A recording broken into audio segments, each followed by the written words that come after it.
Welcome everybody to another episode of Found Purpose. I'm your host, Cortland Fields. Let's get into it. Welcome back to another episode of Found Purpose. I'm here with my former flight chief, Anthony Rice of the Air Force. Welcome, sir. Thank you, sir. Thank you for having me. Thank you for doing this for me. I appreciate it. I appreciate you even reaching out. I know when we last spoke, well, I should say, one of my memories, remembering of you is the day of my write-up. Yeah. And it was crazy because I feel like what happened changed the whole dynamic, the outcome of what happened, as far as me concerned, and everything, because you was a very inspirational person that was just influenced everyone. You came up through the ranks, being a recruiter and doing what you had to do. Very strict, I must say, but fair. I loved about your leadership is that when you wrote me up, we laughed about it. There was no hard feelings. You got caught, you did it, sign the paper, and that's it. So it was no animosity, no nothing. It was like, okay. But what happened next, it was crazy. Can you tell us about that day? Yeah, we talked about that, and I didn't even remember that was the day that I wrote you up. And like you said, it was, hey, here's the paperwork. That was business. All right, let's go have some lunch. That was it. So that day, it was in October 17, 2016 to be exact. And I don't remember that day. I don't remember the accident. And these are just all accounts from people, my family, doctors, police reports. I was in a motorcycle accident on my way home from work. A pickup truck turned left in front of me and I hit him head on. The police report says I was thrown, I believe I was 50 or 60 feet from the accident site. And as a result from that, I had shattered my pelvis, shattered my right hip, fractured my left wrist. I sustained the root nerve in my L5 and my spine was ripped out. So again, I don't remember it, but I was care flighted to the trauma center where I found out later that I had coded and they had to resuscitate me, bring me back to life. That was the first time, I guess I, so to speak, died. And as a result of that, I was in a coma for 15 days. I had to spend 2 weeks in the hospital in the ICU and then 6.5 months in the rehab center where I had to learn how to walk again. And when I had to do my follow-ups with the trauma surgeon, he would tell me, you shouldn't be alive. He would tell me that every time I had to do the follow-up, he said, people that sustain my type of injuries don't even make it to the hospital. Right. So, he was kind of blown by the fact that I was still alive. To be honest, when we all heard it was something unbelievable, it's like, nah, not Chief. He's the most careful person, most responsible person I know. You know what I mean? He's always telling us, he's always on us not to do certain things and to be right, live right, because big brother's always watching. And I remember that we couldn't recruit because you was always on our mind. It was like every day we wanted to know what was up with our chief, what was going on. You know what I mean? Yeah. And to the unit, they always kept us updated. And I remember we all came into the hospital to see you. And I know for me, it was just too much to see you like that. I was blown away. What was going through your mind once you gained consciousness and you started knowing what was going on? What was your emotion? What was you feeling? After I came out of that coma, I was confused. I didn't know where I was at. They weren't expecting me to live. The military, I just woke up seeing my parents and I'm thinking like, why are you all here? What happened? Again, not having any recollection of the accident. They were telling me and then what happened and it was confusing. I was sad. I went through a myriad of emotions during that whole process. Crying. What type of emotions? Yeah. I was angry because I was in this hospital. They told me that I probably wouldn't walk again. They told my mother that I would probably have all kind of digestive issues. The doctor himself told me that I died twice on the operating table. He told me this. He said that they had to stop the surgery twice and bring me back. So just learning all that, I cried, I was depressed, sad. And then all while I would say going through that physical pain, I was actually going through some emotional pain because I was also 20 days prior to my accident, my ex-wife had asked for a divorce. Wow. And so my mother told me that when I came out of my coma, the very first words out of my mouth, she said, I asked if I was married or divorced. Wow. I don't remember saying it, but that's my mother told me. She said, very first words out of your mouth, and it was the heaviest thing on my heart. I didn't want the divorce, but going through that pain, my family being broken up, and the physical pain, just laying in that hospital bed, especially the first 2 months, just not being able to roll left or right. Having grown men and women change you and wipe you and clean you was both, it was sad. It was, and at the same time, a humbling experience when I kind of was like, I'm alive. Right. I'm alive. I don't think it's a silly question, but you know what? There's no such thing as a silly, stupid question. Never. When you're in a coma, are you asleep or dreaming or? Now, one thing I will say that I do remember, and I don't know if this was the time I was in a coma, but they kept telling me, I just had vivid dreams of me telling, I guess it was the hospital staff, that, hey, I got to get to work. Hey, I got to get some positions for my recruiters. And this was, the nurses were telling me like, oh man, they had to restrain me because I just wanted to get out of the bed and go to work. And I'm thinking, I do remember seeing myself in the office and trying to still work. And they were like, no, you're in the hospital. Now that part I do remember. I don't know if that was the point where I was in a coma or was I awake. It's a true testament of how the type of character you are, because you always fought for positions for your recruiters and you always did your job. Maybe you was working too much, but because we'd be like, are you going to go home? But it's a true testament of what type of person you were, what type of leader you were, and still are. Back to you asking the question of, are you divorced? Do you fit what that had to be heavy on your mind before the accident? Oh, it was. I fought and begged and pleaded for her to go to counseling and therapy. And one thing I will say is that she stood by my side throughout this whole process. A great woman. She just didn't want to be in the marriage anymore. And I thanked her for that because she didn't have to do that. But of course, probably one of the worst moments in my whole entire life was not the accident. It was the moment where we sat our kids down and told them that we were divorcing. That was the most gut-wrenching feeling I've ever had in my whole entire life. You had the accident already and you telling your kids this? She asked for the divorce, and then 20 days later, the accident happened. So we told the kids prior to my accident.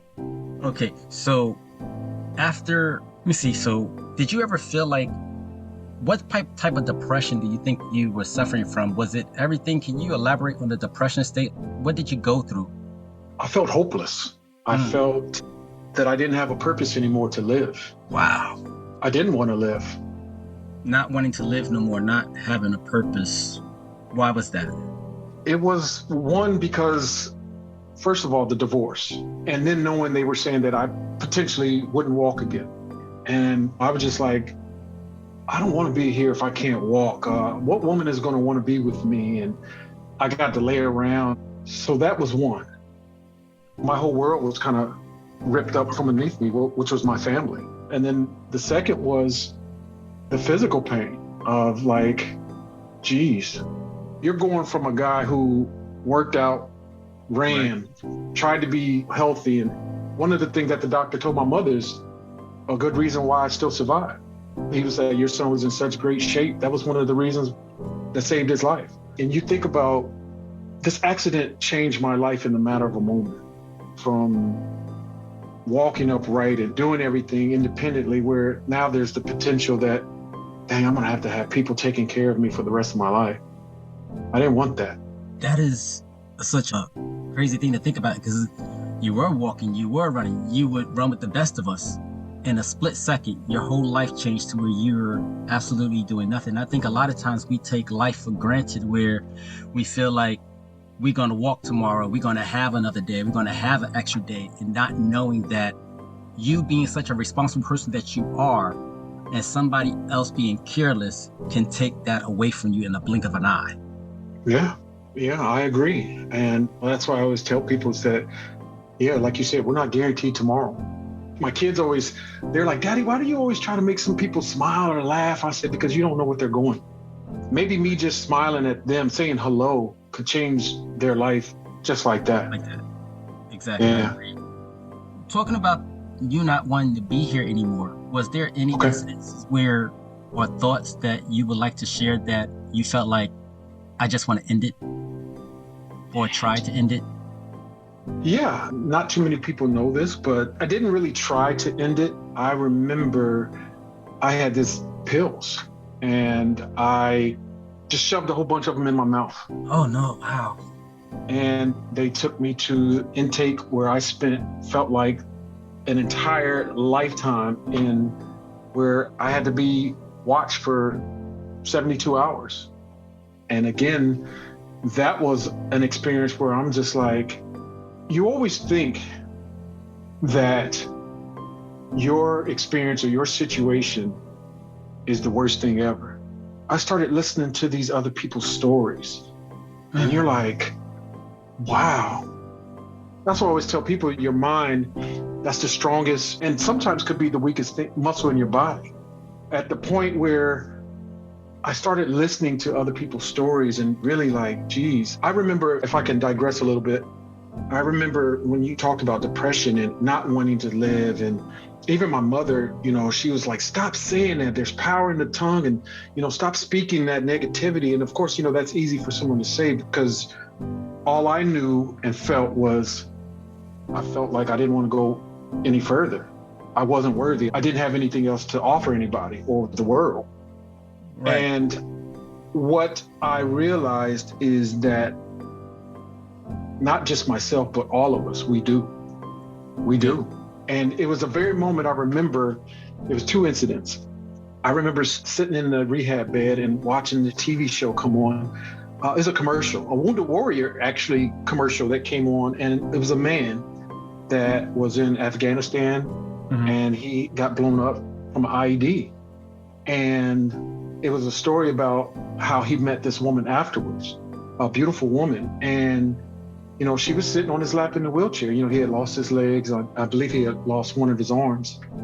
And I was sitting there looking like her story of she fell in love, not with the fact that he didn't have or anything that he lacked.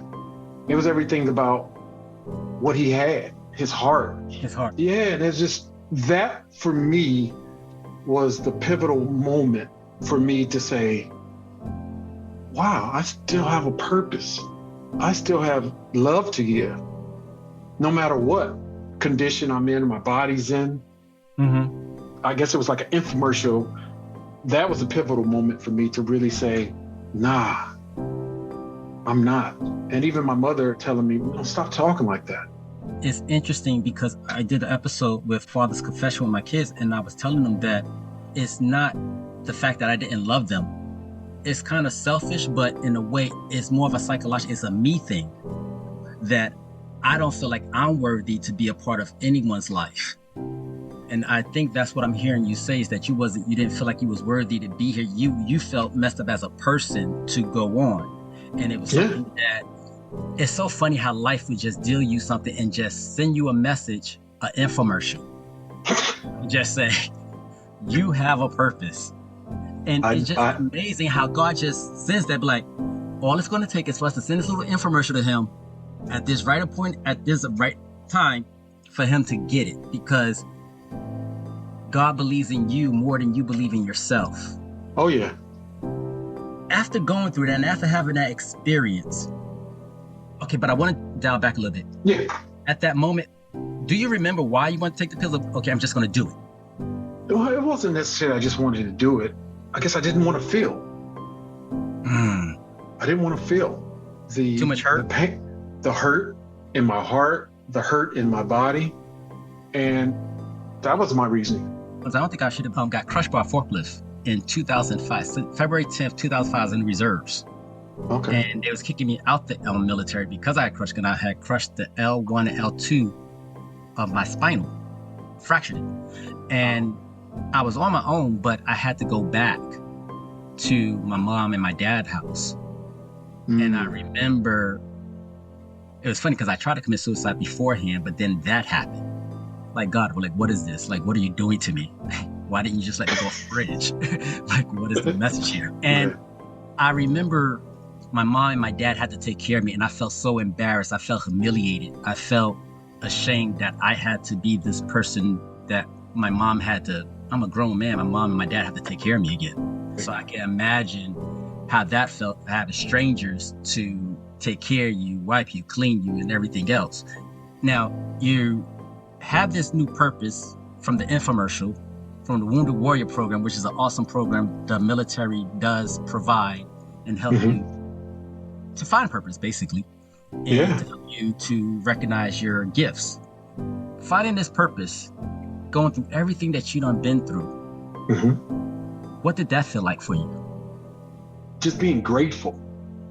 Man, I'm still alive. And one thing I would say that not only just the infomercial, but my faith was one of the things that got me through. You know, I always tell people, you know, you might not believe in God, but, you know, whatever that higher power is that you believe in, try to hold on to that, grab that, and align yourself with people that got me through. I would tell you, you all came to my room and just showed your support and love. And even you and I laughing about the day that I wrote you up and you were like, yeah, God doesn't like ugly. And I didn't mean it like that. No, I felt bad. I was like, Lord, I hope this ain't had nothing to do with me. No.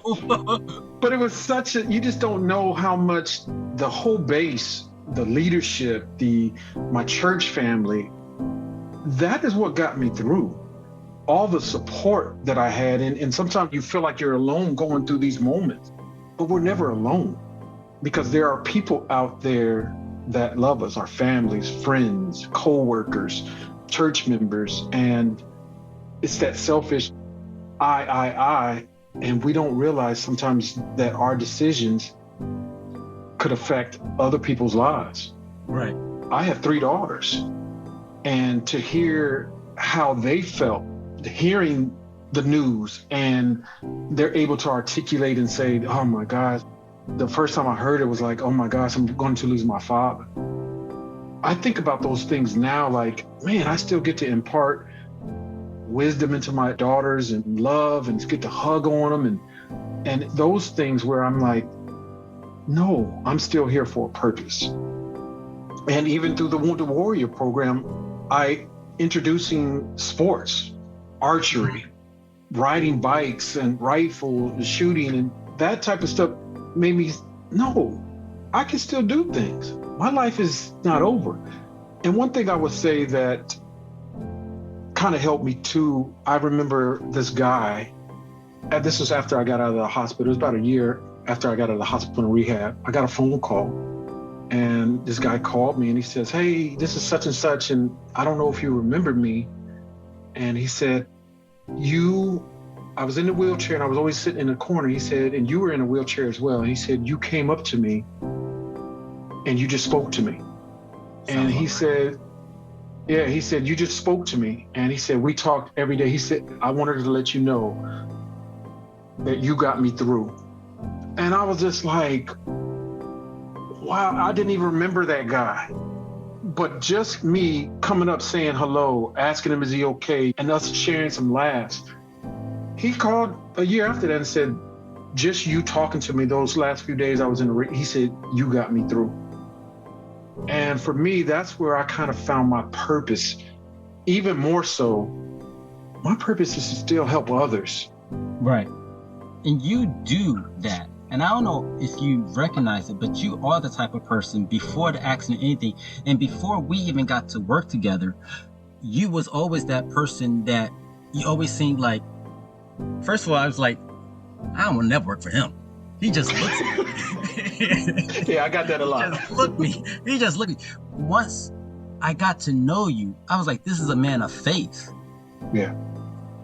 He does things by the book. He wants things done the right way. He will have your back. He will fight for you. And you do go up to people and you say, hey, are you okay? And this is before even your accident. I know I was in a place where I felt like God gave up on me. Mhm. I couldn't feel his presence. And for me, that was like the lowest. I was like, I used to ask myself, I used to question, are you still here? Because I didn't feel him. And He that was was, there. yeah, I realized that now that he was there. And I feel like for me, I had to go through that to get to the next level of my spirituality. Yeah. And I feel like that's what I'm hearing from you. And just to touch base on you going up to someone and ask somebody, are they okay? Here Mhm. you are suffering yourself and you're finding yourself to say, are you okay? And it's like, are Yeah. you okay? Shoot, you were You're right. You in the wheelchair too. You can't walk. I think just being a good steward, Mhm. wanting to help others. And that's why I became even an ambassador in the Wounded Warrior program, and to be able to share my story. And because people are suffering, not just physical, Mhm. but emotional. There's people who have been raped, who have contemplated suicide, who are depression, what we call invisible wounds. They look healthy, but you hear some of their stories and you're like, your mouth is open like, but they're still here. Yeah. And their strength, just for like you're still here. Mhm. That's the beauty in it all, like I said, and thank God that do what we set out to do. And I always tell people that it's amazing. They always ask me, like, okay, you've been through this divorce, you went through this physical, life-changing accident, but you know what I chose to focus on? What's that? There's been so many positives that have come out of these negative experiences in my life. And that's what I choose to focus on. Mhm. And that's why I try to tell people is, you may be struggling to cope with a trauma, no matter what the trauma is, a near-death experience or depression. And that's why I always tell people it's really important to seek help and know that we're not alone. There's Right. many of us out there that are going through something. I remember I had to come back from a deployment and you called out to me and you was like, are you okay? I was like, yeah. And I kind of figured you already knew what was going on, but didn't know the details of what was going on. And I did, yeah. even to this day, I still haven't shared, but it's going to get there of what happened. I just haven't built up to that momentum to do it because it's still something I'm working out the kinks to. But I say that to say, go ahead. You did share what happened after I got out. You shared. Right, but I'm saying I didn't share with the people. I'm not ready to share that. Oh, yeah. with the people. And again, yeah, that's your story. Yeah. And when you shared it to me, it was just like, because that takes a lot of strength to say, I trust you with this piece of my story. I felt like you were put in my life for a reason because something was about to happen. Yeah. And you was the support. But then your incident happened. And then when you left, my life just said, you know what I mean? It just went down. But now that I look back, it didn't go down. It came up because I had to face it. I had to deal with all the insecurities and everything that happened. And I got to share. And I got the help that I needed. And thanks to the Wounded Warrior program, I was able to and they didn't pressure me. They didn't push me. They was like, go at your own speed, go at your own level. Because mine was more mental than anything. And to touch back with your story about the accident, I know my pops had died. I just found out that my mom had brain cancer. Something happened with my daughter. Yep. Then my aunt had passed away who brought me into religion. Somebody to take something from me, somebody I love takes something from me, that was on me. And then the job, the pressure of doing the job. It was just too much. And it's just like, I lost it. Yeah. And then it's like having a mental breakdown. It's like, I know what I'm doing, but I can't do it. Trying to figure out, it's you second guessing everything you do.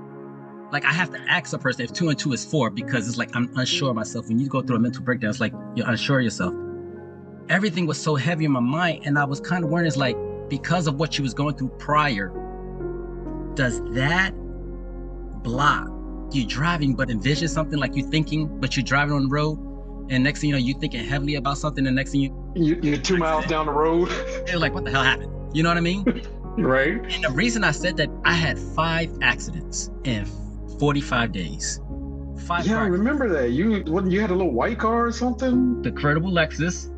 Yeah. And then I just bought my son his car a week prior, and then had an accident in his car. Yeah. I think people don't. Oh, I'm sorry. Go ahead. No, I was just saying, 5 accidents in 30 and 45 days is like, wow. Look, the insurance company started investigating me. I was like, Yeah. I was would at have stop too. sign. I was like, I had a stop sign, a red light. It was never my fault, thank God. But all of that happening contributed to the damages that my body is going through.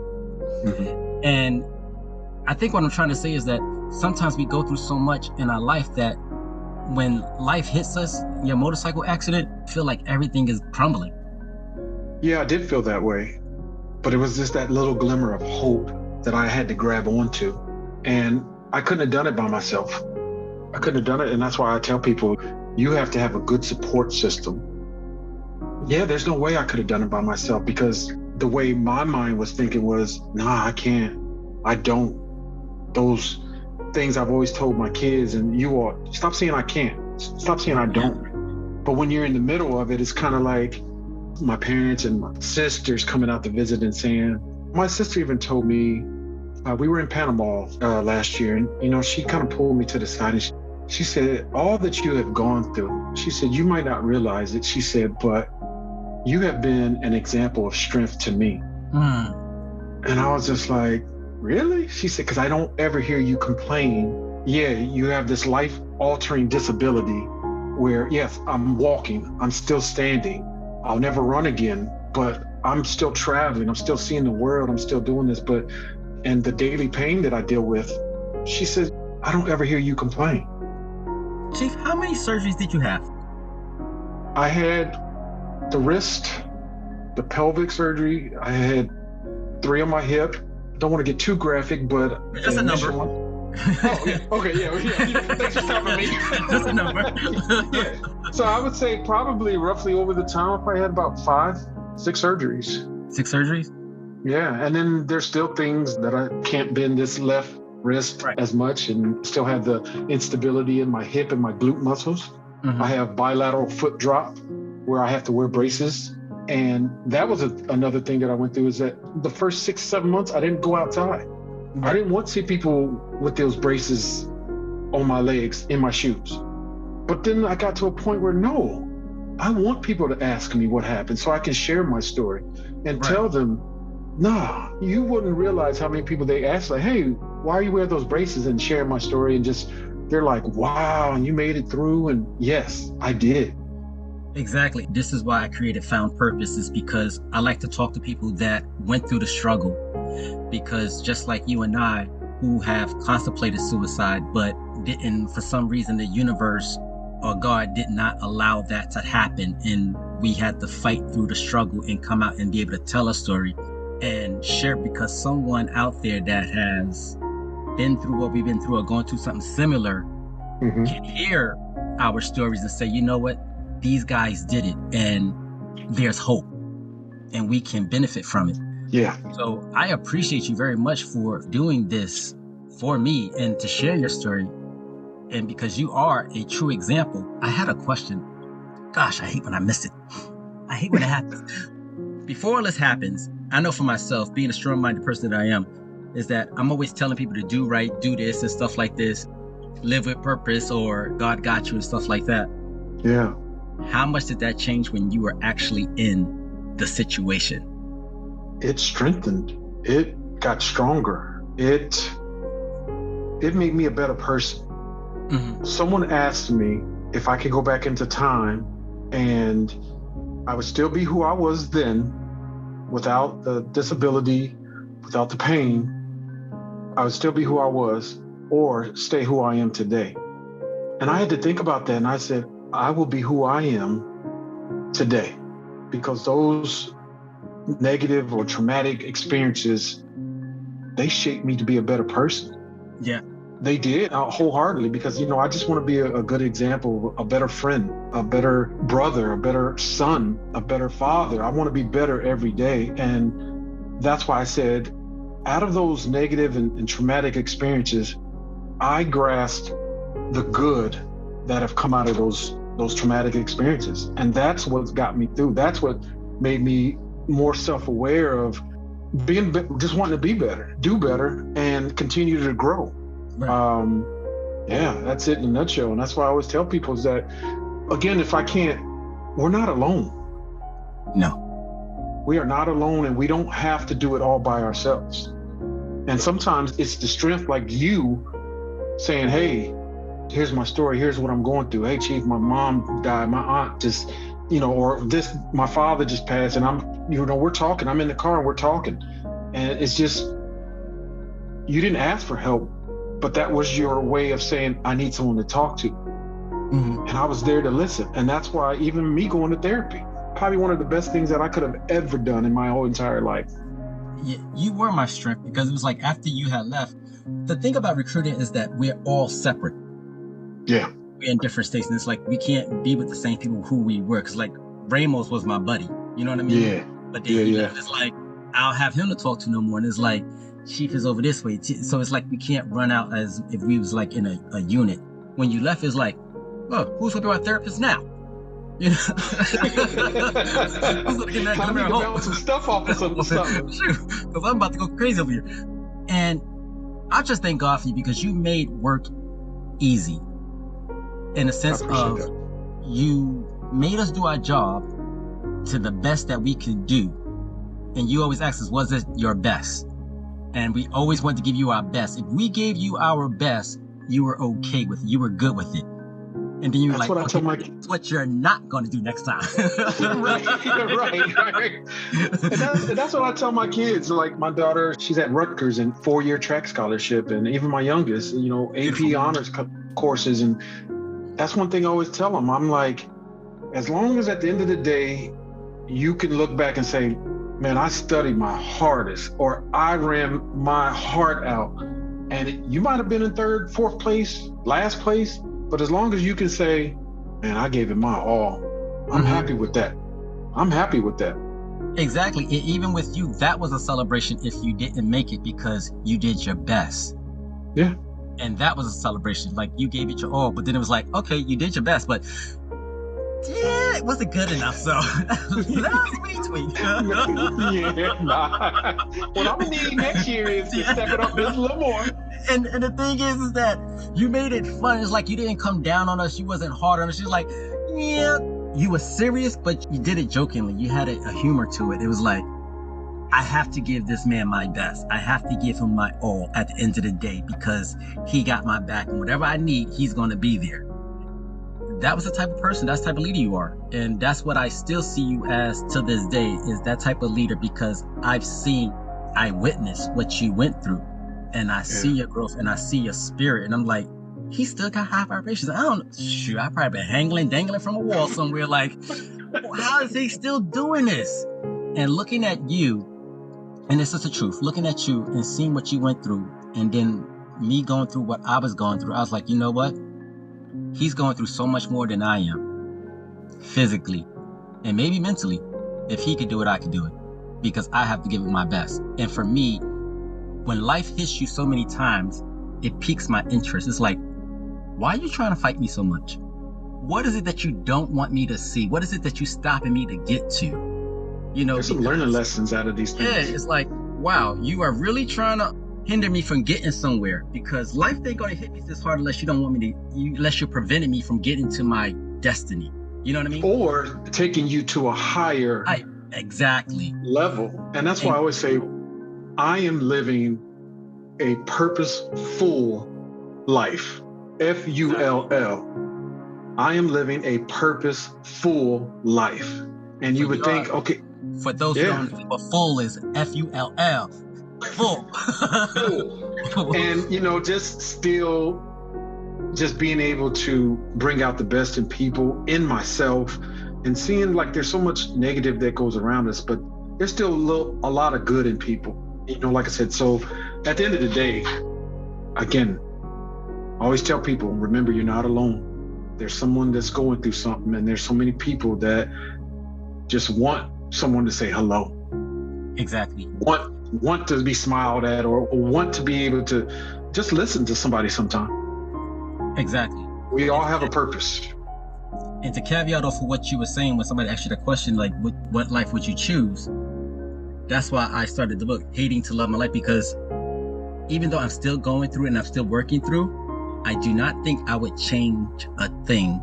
Maybe one or two, but Of course, I don't think I would change a thing, because in the beginning I hated it so much, but now that I'm helping others, I'm starting to love it, and I'm starting to understand I had to go through this. I had to feel the emotion. I had to feel the pain, because I had to be able to talk to get to somebody else to let them understand. I understand what you're going through. I can have sympathy and sympathy. Yeah, because you have a purpose to fulfill, and now you're living in your purpose.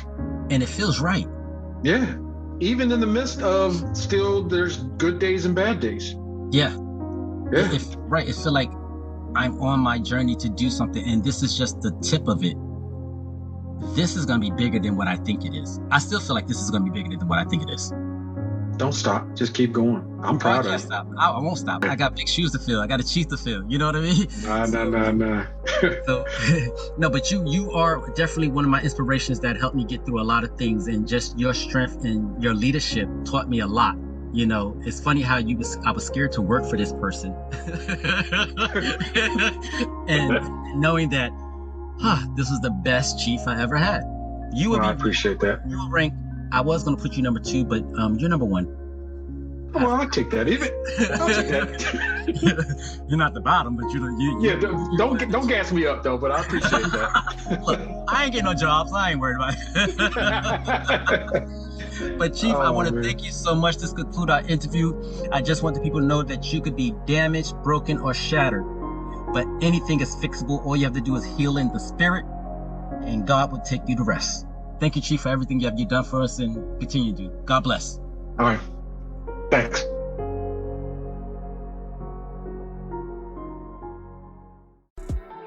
This has been another episode of Found Purpose. Remember, your spirit is never too broken, shattered, or damaged where it can't be fixed. Put God first and everything is fixable. Let's start healing in the spirit.